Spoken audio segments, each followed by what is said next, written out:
ನಿಂಗ್ ಗೊತ್ತಾ, ರಾವ್ ಪರಿವಾರದವರ ಏಕೈಕ ವಾರಸುದಾರ ಅಕ್ಷತ್ನ ಸಂಬಂಧ ನಿಂಗೋಸ್ಕರ ಬಂದಿದೆ. ಅಕ್ಷತ್ ನನ್ನ ತಂಗಿ ಸ್ವಪ್ನಳ ಬಾಯ್ ಫ್ರೆಂಡ್. ನಾನು ಈ ಮದ್ವೆ ಸಾಧ್ಯ ಇಲ್ಲ ಅಂದೆ.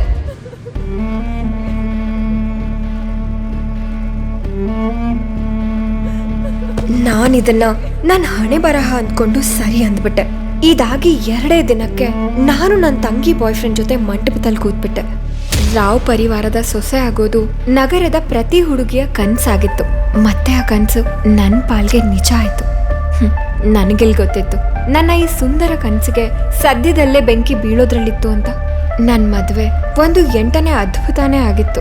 ಜನ ಎಲ್ಲ ಈ ಮದ್ವೆ ಹೇಗಾದ್ರೂ ಆಗೋಕ್ ಸಾಧ್ಯ ಅಂತ ಯೋಚನೆ ಮಾಡ್ತಿದ್ರು.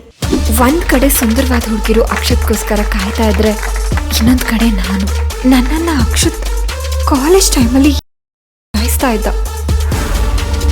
ಅಕ್ಷತ್ನ ಮುಖದಲ್ಲೇ ಕಾಣ್ತಾ ಇತ್ತು ಅವನಿಗೆ ಮದ್ವೆಯಿಂದ ಸ್ವಲ್ಪನೂ ಖುಷಿಯಾಗಿಲ್ಲ ಅಂತ. ಅವನೀಗಾಗ್ಲೇ ಯೋಚನೆ ಮಾಡ್ಕೊಂಡ್ಬಿಟ್ಟಿದ್ದ, ಮದ್ವೆ ಏನೋ ಅವನ ತಾತನ ಒತ್ತಾಯಕ್ಕಾಗಿದ್ದ ಅಷ್ಟೇ.